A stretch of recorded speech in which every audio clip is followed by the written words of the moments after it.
बिस्मिल्लाहिर्रहमानिर्रहीम। अस्सलामुअलैकुम। होपलेस मेडिकोज़ में आप सबको खुशामदीद। उम्मीद करता हूँ आप सब खैरियत से होंगे। आज का हमारा टॉपिक एसिटाइलकोलिन एस्ट्रेज इनहिबिटर्स का है।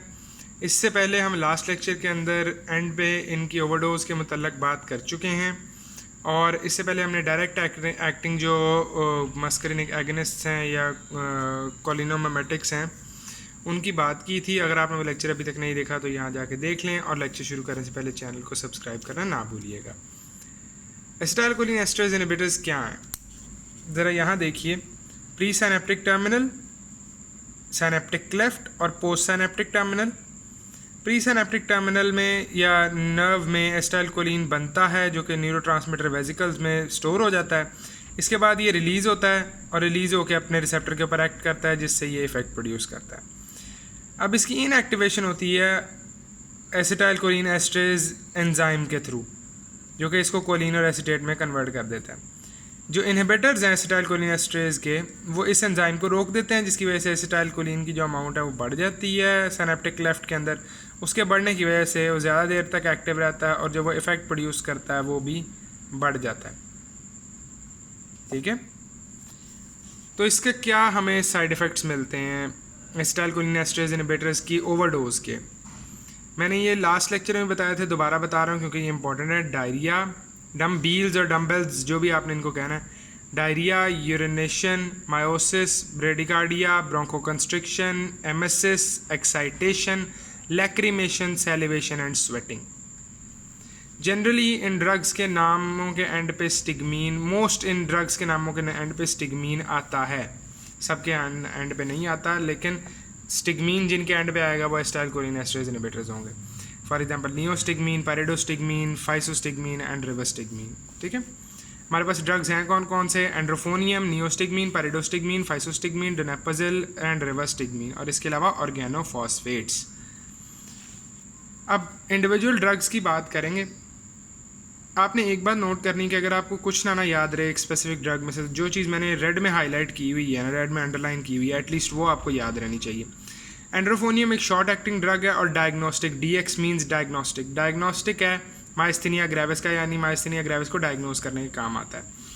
नियोस्टिग्मीन और पाइरिडोस्टिग्मीन जो है ये माइस्थेनिया ग्रेविस के ट्रीटमेंट है। और क्वाटर्नरी अमाइंस है। क्वाटर्नरी अमाइंस जो है ना, इनका स्ट्रक्चर ऐसा होता है, बड़े अमाइंस होते हैं एक तो, और दूसरा आयनाइज्ड होते हैं, जिसकी वजह से ये CNS में घुस नहीं सकते।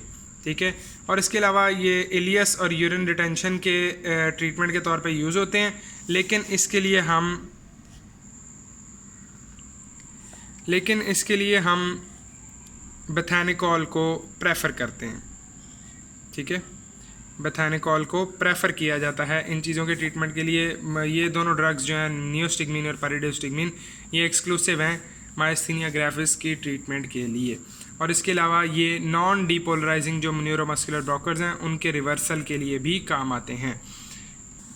अब लास्ट जो मैंने एक बात ये की कि जी जो आपका है एंड्रोफोनियम है वो डायग्नोस्टिक के तौर पे काम आता है माइस्थेनिया ग्रेविस के, और जो नियोस्टिग्मीन और पाइरिडोस्टिग्मीन है ये ट्रीटमेंट के तौर पे काम आते हैं माइस्थेनिया ग्रेविस के।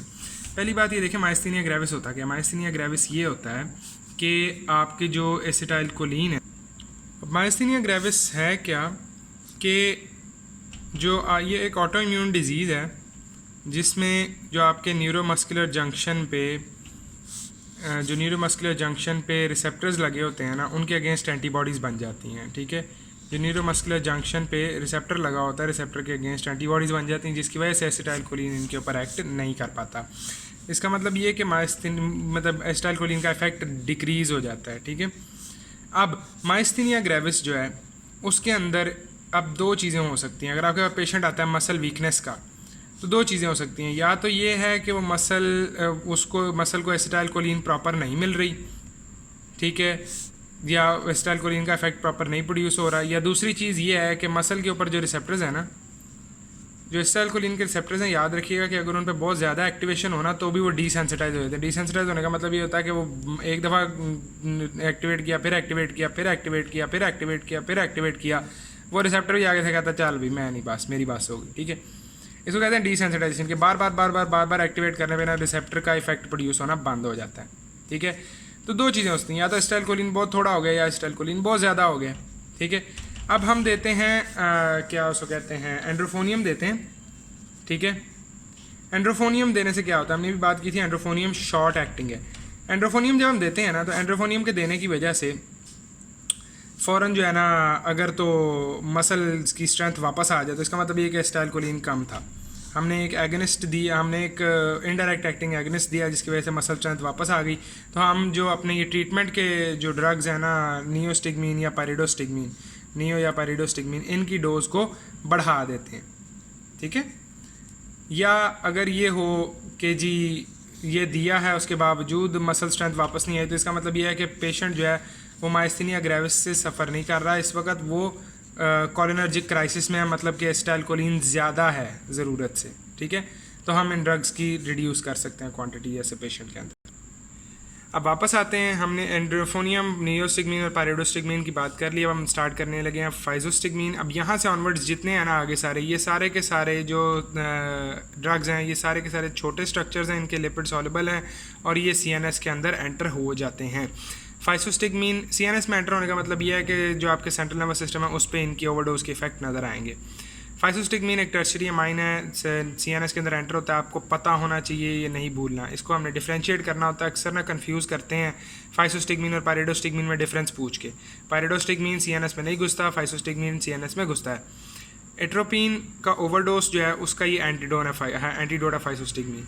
क्यों एंटीडोट है? क्योंकि एट्रोपिन CNS में जाती है, हम ये क्यों नहीं दे सकते दोनों? इसीलिए बिकॉज ये CNS में नहीं घुसते, ये सिर्फ पेरिफेरल जो इफेक्ट्स हैं उनको अपोज करेंगे, लेकिन फाइजोस्टिगमीन जो है वो एट्रोपिन के ओवरडोज में काम आती है। ठीक है, एट्रोपिन क्या है? एट्रोपिन एक मस्करिनिक एंटेगनिस्ट है। ठीक है, और ग्लाकोमा के ट्रीटमेंट के तौर पे यूज़ होती है फाइजोस्टिगमीन। डोनापाजिल और रिवास्टिगमीन जो है ये भी दोनों लिपिड सॉल्युबल हैं और अल्जाइमर्स डिजीज़ के ट्रीटमेंट के लिए यूज़ होती हैं। इनको याद रखने के लिए ना मैंने अपने तौर पे एक निमोनिक बनाया हुआ था, विच वाज डोरा। मुझे बड़ा जहर लगता है ये कार्टून, लेकिन अच्छा निमोनिक था मेरे लिए, तो अच्छा साबित हुआ। डोरा। Donepezil and rivastigmine are used to treat Alzheimer's. Donepezil and rivastigmine are used to treat Alzheimer's. Dora. Donepezil and rivastigmine are used to treat Alzheimer's. ठीक है, आपके लिए काम आए तो ना वो आप बेहतर जानते हैं आगे। ऑर्गेनोफॉस्फेट्स में हमारे पास इंसेक्टिसाइड्स और नर्व गैस हैं। इंसेक्टिसाइड्स में हमारे पास मेलाथायोन और पैराथायोन है। नर्व गैसेज में सैरिन गैस है, SARIN, सॉरी फॉर द कीड़े। नर्व गैस में हमारे पास सैरिन गैस है। ठीक है, अच्छा ये क्वेश्चंस ना जनरली प्रेजेंट, ये याद रखना है कि ये लिपिड सॉल्युबल है, CNS के अंदर एंटर होते हैं और इरिवर्सिबल इनहिबिटर्स हैं। ठीक है, इन्होंने एक दफ़ा एंजाइम को रोक दिया तो बस एंजाइम गया, ख़त्म, फिनिश, टाटा बाय बाय। अब याद रखने वाली बात क्या है? याद रखने वाली बात क्या है कि ये क्वेश्चंस ना हमेशा ऐसे प्रेजेंट करेंगे कि एक फार्मर था, ठीक है, इंसेक्टिसाइड फार्मर यूज़ करते हैं ना, फार्मर था जी, आसमान से इंसेक्टिसाइड स्प्रे हुआ, प्लेन ने किया, यहाँ पे तो नहीं होता, US वगैरह के अंदर इस तरह होता है, या फिर फार्मर जो है उसके ऊपर इंसेक्टिसाइड का स्प्रे हो गया ज़्यादा और फार्मर के जो है फार्मर ने इफ़ेक्ट्स के तौर पे प्रेजेंट किया, और वही इफ़ेक्ट्स होंगे कौन से? डम्बील्स, डायरिया, यूरिनेशन, मायोसिस। इनमें जो ज़्यादा हमारे पास होते हैं ना, जो कॉमन जो हमें सीधे नज़र आते हैं, वो मायोसिस, ब्रेडिकार्डिया, ब्रोंकोकंस्ट्रिक्शन और एक्साइटेशन है। ठीक है, और लैक्रिमेशन और स्वेटिंग और सैलिवेशन नज़र आते हैं। ठीक है, या ये होगा कि जी सोल्जर जो है वो लड़ने गया हुआ था, जंग में लड़ रहा था, जंग में लड़ा जी, एनिमी ने एक नर्व गैस फायर कर दी, नर्व गैस फायर करने की वजह से उसको जो इफेक्ट्स प्रोड्यूस होंगे। अब इसमें होता क्या है? इसमें होता ये है कि वही बात, कोलिनर्जिक क्राइसिस में चला जाता है पेशेंट। एसिटाइलकोलिन एस्ट्रेज जो है उसका इनहिबिटर जो इनहिबिटर है वो एसिटाइलकोलिन एस्ट्रेज को ब्लॉक कर देता है, एसिटाइलकोलिन एस्ट्रेज को ब्लॉक कर देगा, जिसकी वजह से एसिटाइलकोलिन एस्ट्रेज अब एसिटाइलकोलिन को कन्वर्ट नहीं कर सकता, इनएक्टिवेट नहीं कर सकता। ठीक है, ये स्टेप ब्लॉक हो जाता है, जिसकी वजह से एसिटाइलकोलिन की अमाउंट बढ़ जाती है। एसिटाइलकोलिन की अमाउंट बढ़ने की वजह से आपके जो डायाफ्राम का मसल है वो बार बार एक्टिवेट होने की वजह से उसके रिसेप्टर्स जो हैं वो डिसेंसिटाइज हो जाते हैं। डिसेंसिटाइज होने की वजह से डिसेंसिटाइजेशन होती है रिसेप्टर्स की, डिसेंसिटाइजेशन होने की वजह से डायाफ्राम काम करना बंद कर देता है। और क्या होगा अगर डायाफ्राम काम करना बंद कर दे? डायाफ्राम काम करना बंद कर देगा तो पेशेंट ब्रीद नहीं कर पाएगा, बंदा जो विक्टिम है वो ब्रीद नहीं कर पाता। ब्रीदिंग नहीं होगी तो क्या होगा, ब्रीदिंग नहीं होगी तो बड़े मज़े की चीज़ होगी जिसे हम कहते हैं डेथ। ठीक है। अच्छा, अब ऑर्गेनोफॉस्फेट का जब पेशेंट आपके पास आता है ना, तो आपने दो चीज़ें करनी होती है फ़ौरन। पहले तो एक एट्रोपिन दे देते हैं। एट्रोपिन हम क्यों देते हैं, क्योंकि मस्करिनिक एंटेगनिस्ट है, तो जितने भी जहाँ जहाँ पे मस्करिनिक इफ़ेक्ट्स प्रोड्यूस हो रहे हैं उन सारों को ये उन सारे मस्करिनिक इफ़ेक्ट्स को ये करेगा, काउंटर करेगा। ठीक है, उनको उन मस्करिनिक इफ़ेक्ट्स को ये काउंटर करेगा। और दूसरी तरफ हम दे देते हैं पैरालिडॉक्सिम। पैरालिडॉक्सिम जो है ये एजिंग को रोकती है। ठीक है, ये ना जल्दी हमने देना होता है, जितना जल्दी दे दें पैरालिडॉक्सिम जो 2-PAM इसको कहते हैं उतना बेहतर है। ठीक है, क्यों, क्योंकि ये एजिंग को रोकती है। एजिंग क्या होती है कि यार देखो, जब ऑर्गेनोफॉस्फेट लगते हैं ना तो उनके साथ एक ऑर्गेनिक चेन है, एक उनके साथ फॉस्फेट ग्रुप है, और फिर ये ना एसिटाइल कोलिन एंजाइम के साथ लग जाते हैं, एसिटाइल कोलिन एस्ट्रेज एंजाइम के साथ लग जाते हैं। एसिटाइल कोलिन एस्ट्रेज एंजाइम के साथ जब ये लग जाते हैं ना तो एसिटाइल कोलिन एस्ट्रेज एंजाइम अपना काम नहीं कर सकता। ठीक है, अब ओवर टाइम क्या होता है, अगर टाइम ज़्यादा गुजर जाए तो टाइम ज़्यादा गुजरने के साथ ये होता है कि ये जो एसिटाइल कोलिन एस्ट्रेज का है ना, ये जो आर ग्रुप लगा हुआ था ये उतर जाता है, वाटर ऐड होता है और ये आर ग्रुप जो है ये उतर जाता है।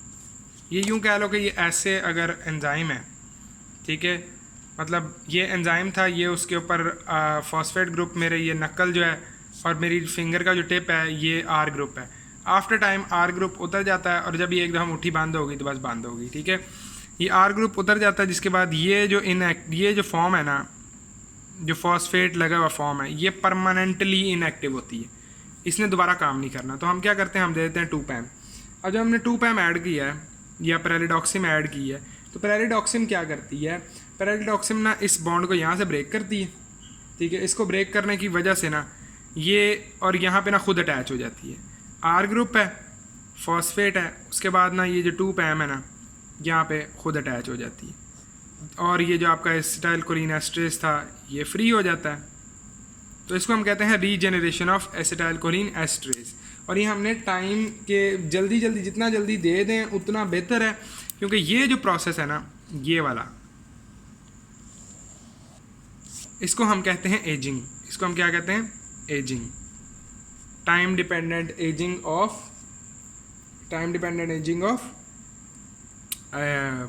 ऑर्गेनोफॉस्फेट्स। ठीक है, आज के लेक्चर के लिए इतना ही। कल हम इंशाल्लाह जो है वो मस्करिनिक रिसेप्टर एंटागनिस्ट स्टार्ट करेंगे, और मैं आपको ये सजेस्ट करूँगा कि ड्रग्स के नेम्स जो हैं वो याद करते जाएं अभी ही, बाद में याद करने बहुत मुश्किल हो जाते हैं, और ना फार्माकोलॉजी ऑलरेडी एक बहुत वॉलेटाइल सब्जेक्ट है।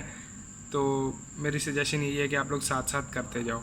अगर कोई भी क्वेश्चन है तो नीचे कमेंट्स में बताएं, उसको आंसर किया जाएगा। And thank you so much for listening. अल्लाह हाफिज़।